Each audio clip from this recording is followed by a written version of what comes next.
Hello friends, हम लोगों ने पिछले क्लास में डीएनए के बारे में, उसके इंट्रोडक्शन के बारे में डिटेल में देख लिया था और उसके डबल हेलिक्स स्ट्रक्चर को भी हम लोगों ने डिटेल में समझ लिया था। आज की इस क्लास में हम लोग देखने वाले हैं आरएनए के बारे में। तो आरएनए कैसे कार्य करता है और इसके टाइप्स को पूरे डिटेल में देखेंगे और इसके स्ट्रक्चर को भी देखेंगे। तो आरएनए, इसके इंट्रोडक्शन देखते हैं। तो आरएनए क्या होता है? ये राइबोसोमल न्यूक्लिक एसिड होता है। और डीएनए क्या होता था? डीऑक्सी राइबो न्यूक्लिक एसिड होता था। तो आरएनए सभी लिविंग सेल में प्रेजेंट होता है और ये साइटोप्लाज्मिक न्यूक्लियस की तुलना में लार्ज अमाउंट में प्रेजेंट होता है। यह सिंगल स्ट्रैंडर्ड स्ट्रक्चर होता है, जबकि डीएनए क्या होता था? Double stranded structure, double helix का स्ट्रक्चर मिलता था। और आरएनए में इनमें राइबोस शुगर पाया जाता है, जबकि डीएनए में क्या पाया जाता था? डीऑक्सी राइबोस शुगर पाया जाता था। तो आप लोग इस तरह से ही भी इसका डिफरेंट बिटवीन में इस तरह से कंपेयर करके लिख सकते हैं फ्रेंड्स कि डीएनए और आरएनए का डिफरेंट भी आता है इसमें क्वेश्चन में, एग्जाम में। तो आप लोग इस तरह से बना करके इसका डिफरेंट लिख सकते हैं। आरएनए में 4 नाइट्रोजीनस बेस पाए जाते हैं, जैसे कि एडनिन हो गया, ग्वानिन हो गया, साइटोसिन हो गया, यूरेसिल हो गया।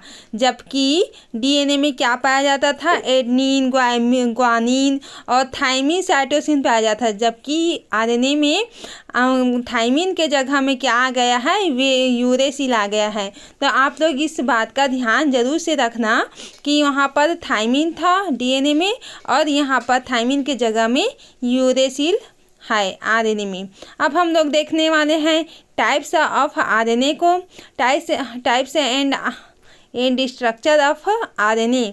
तो इसके टाइप्स को देखेंगे तो यह कितने टाइप्स के होते हैं? यह 3 टाइप्स के होते हैं। वह कौन कौन से हैं? आरएनए के 3 मेन टाइप्स होते हैं जो प्रोकैरियोटिक एंड यूकैरियोटिक सेल में पाए जाते हैं। जैसे कि ये हो गया एम आरएनए, जिसे हम लोग मैसेंजर आरएनए भी कहते हैं।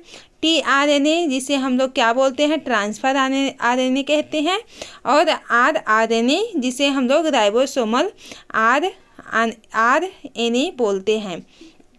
और फोर्थ होता है वायरस आरएनए। यह एक्स्ट्रा है फ्रेंड्स, ये डेवलपमेंट में आ जाता है। अब हम लोग देखने वाले हैं मैसेंजर आरएनए क्या होता है और इसके डिटेल्स को देखेंगे। तो बायोसिंथेसिस में एमआरएनए सिंगल स्ट्रैंड का स्ट्रक्चर होता है, जो डीएनए स्ट्रैंड से आरएनए पॉलीमर एंजाइम के एक्शन द्वारा सिंथेसिस किया जाता है। तो एमआरएनए का क्या होता है? टर्मिनस 5 टर्मिनस से 7 मेथिल ग्लूटागोनोसिन द्वारा गेप्ड होता है। और क्या होता है? 3 फॉस्फेट के थ्रू इसके 5 हाइड्रोक्सी पर 2 मेथिल राइबोन्यूक्लियोटाइड से लिंक्ड होता है। तो ये क्या होता है? एमआरएनए होता है, वो होता है 5 टर्मिनस यहाँ पर दिया गया है और 7 मेथिल ग्वानिसिन द्वारा ये गेप्ड होता है। और क्या होता है? 3 फॉस्फेट ग्रुप के थ्रू और 5 हाइड्रोक्सी पर 2 प्राइम यहाँ पर ओ मिथाइल राइबोन्यूक्लियोटाइड से लिंक्ड होता है। किसमें? एमआरएनए में। और यह साइज एंड स्टेबिलिटी में मोस्ट हेट्रोजीनस होता है। एमआरएनए के 30-100 से 50-100 मोलिकुलर वेट में लॉन्ग पेप्टाइड चेन के करस्पॉन्डिंग कोडेड इंफॉर्मेशन होता है। इसके फंक्शन को देखेंगे। एमआरएनए फंक्शन किस प्रकार से होता है? इट मीन्स यह कौन कौन से कार्य को अच्छे से करता है जो एमआरएनए है। तो एमआरएनए डीएनए से जेनेटिक इंफॉर्मेशन को राइबोसोम तक लाते हैं। आप लोग जानते ही होंगे फ्रेंड्स कि जेनेटिक क्या होता है।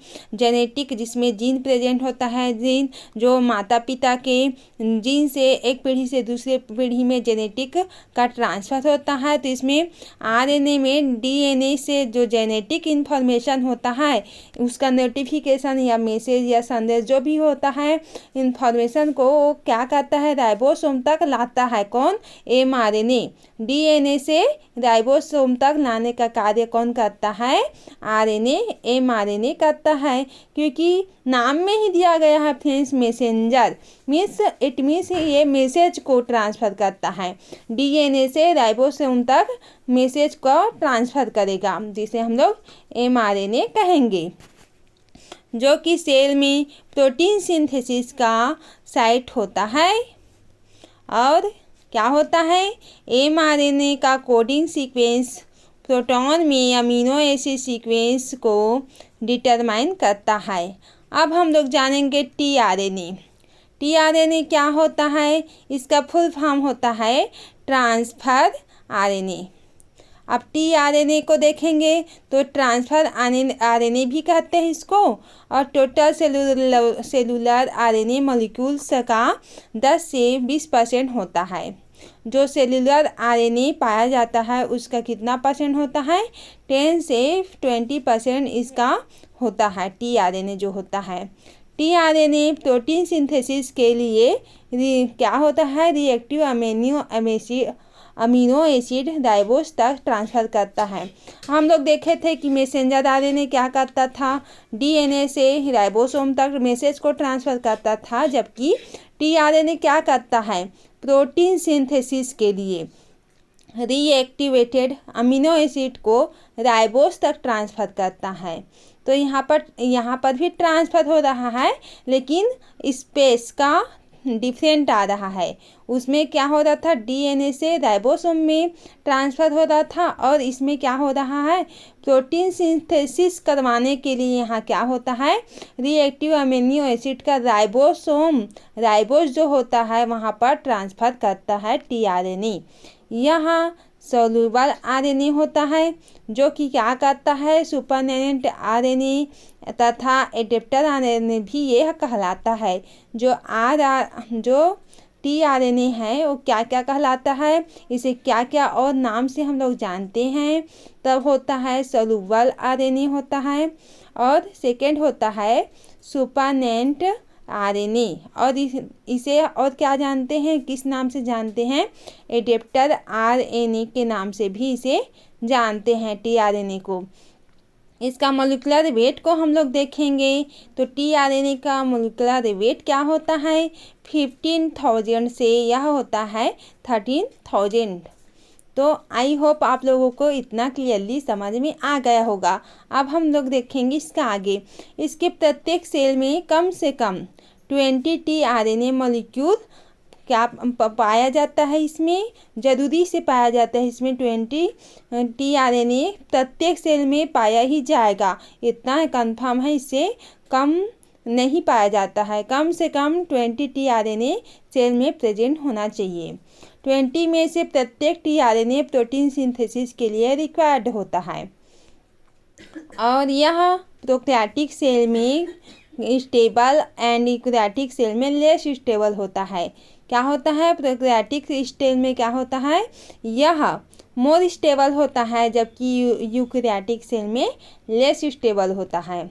अब इसके हम लोग स्ट्रक्चर को देखेंगे तो आरएनए के स्ट्रक्चर इस प्रकार से आप लोग अपने कॉपी में बना लेना। जो मेरे तरफ से यहाँ पर राइट हैंड साइड है DHU लूप जो दिया गया है, और जहाँ पर ये लेफ्ट हैंड साइड में देखेंगे तो हम लोग TSI लूप यहाँ पर दिया गया है, जिसमें क्या है GC और साई TG। ये क्या होता है? ये कोडान का कार्य करता है। यहाँ पर TSI लूप होता है, और जो ऊपर में दिया गया है 3 प्राइम से ये क्या होता है? GC, और ये यहाँ पर एडनिन जो है इस तरह से ये जुड़ा होता है। इसी में एडनिन ग्वानिन जो है, एडनिन ग्वानिन और यूरेसिल जो ये इस सब है इसमें प्रेजेंट होता है। लूप कंटेनिंग यहाँ पर अनपेयर्ड बेस पाया जाता है यहाँ पर, और जो नीचे में है एंटीकोडान होता है। ये होता है स्ट्रक्चर ऑफ टीआरएनए का होता है। एल्केलेटेड प्यूरिन यहाँ पर पाया जाता है। जो दिख रहा है बिंदु बिंदु के स्ट्रक्चर में, वो क्या होता है, एल्केलेटेड प्यूरिन होता है।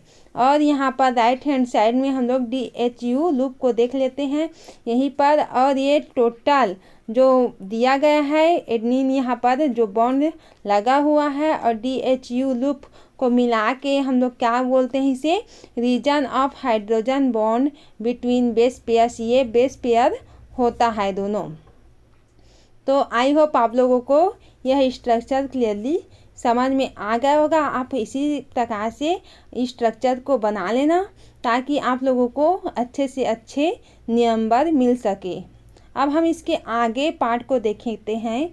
यह 3 कंपोनेंट होता है, जैसे कि शुगर, फर्स्ट होता है शुगर राइबोज, सेकंड होता है फॉस्फेरिक एसिड और थर्ड होता है नाइट्रोजिनस बेस से मिलकर बना होता है tRNA।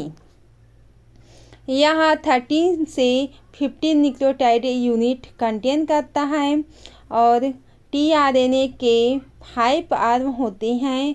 फर्स्ट होता है amino acid acceptor arm, second होता है D आर्म और C होता है एंटीकोडॉन आर्म और D होता है वेरिएबल आर्म।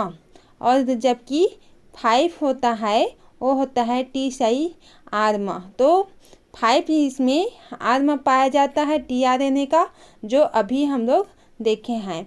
और इसमें क्या पाया जाता है, 13 से 95 न्यूक्लियोटाइड यूनिट कंटेन रहता है tRNA में। अब हम लोग देखने वाले हैं बायोसिंथेसिस ऑफ tRNA। tRNA का बायोसिंथेसिस किस प्रकार से होता है। tRNA एक पार्टिकुलर रीजन से ट्रांसक्रिप्शन के द्वारा tRNA का फॉर्मेशन करता है। इसके फंक्शन को देखते हैं tRNA का।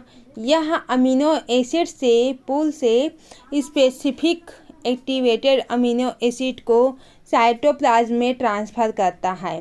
क्या करता है tRNA स्पेसिफिक इट मीन्स क्या होता है, स्पेसिफिक एक्टिवेटर मतलब पूरे जितने भी अमीनो एसिड हैं सबको वो क्या ट्रांसफ़र नहीं करेगा, वो केवल स्पेसिफिक जो विशेष प्रकार के जो अमीनो एसिड है उसी को साइटोप्लाज्म में ट्रांसफ़र करता है tRNA।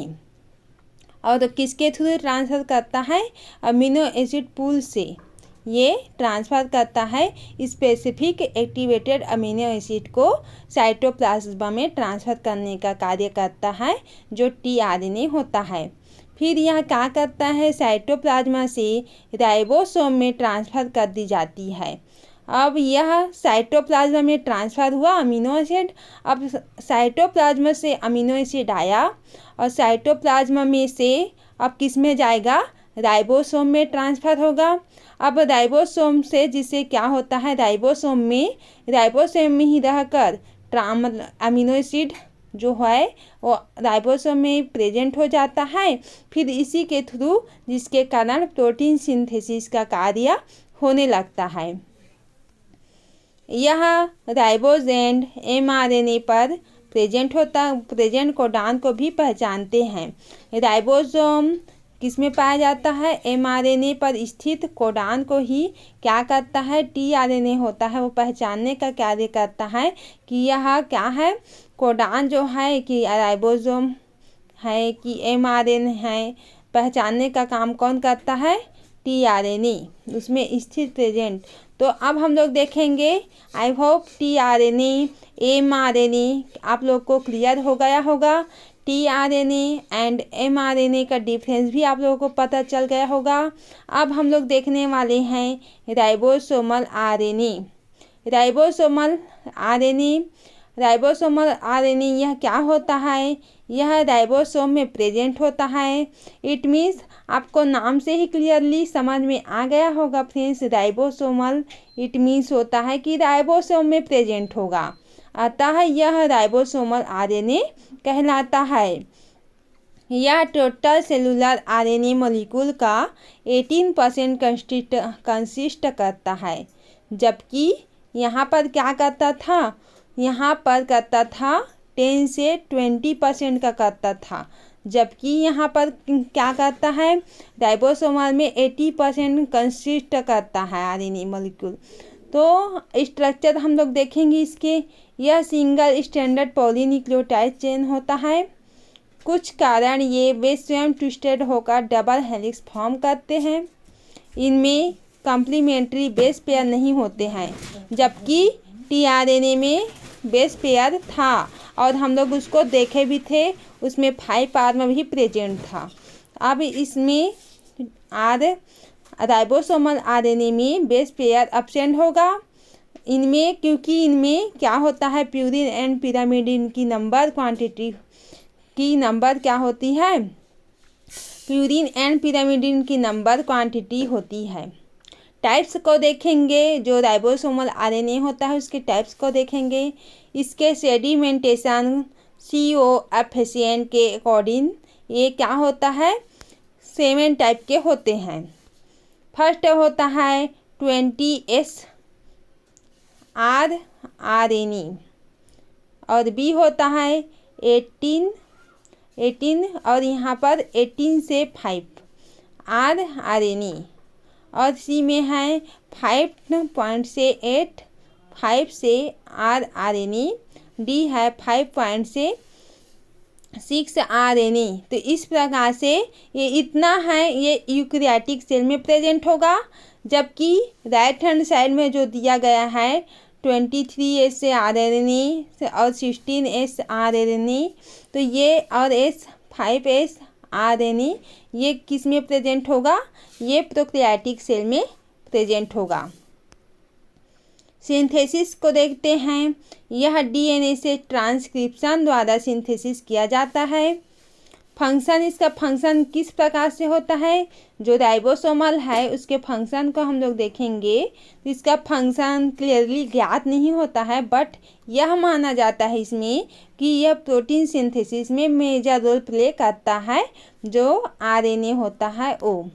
आई होप आज का लेक्चर आप लोग को पसंद आया होगा फ्रेंड्स। अगर पसंद आया है तो फटाफट अपनी कॉपी नोट्स बना लें, ताकि आप लोगों को इजीली समझ में आ सके, एग्ज़ाम के टाइम आपको पढ़ने में आसानी हो। और इसी तरह से आप जुड़े रहें ताकि आप लोग का हेल्प हो सके और आप लोग इसी तरह से मस्त पढ़ते रहें, नोट्स बनाते रहें। आज का लेक्चर यहीं से एंड करते हैं। Thank you.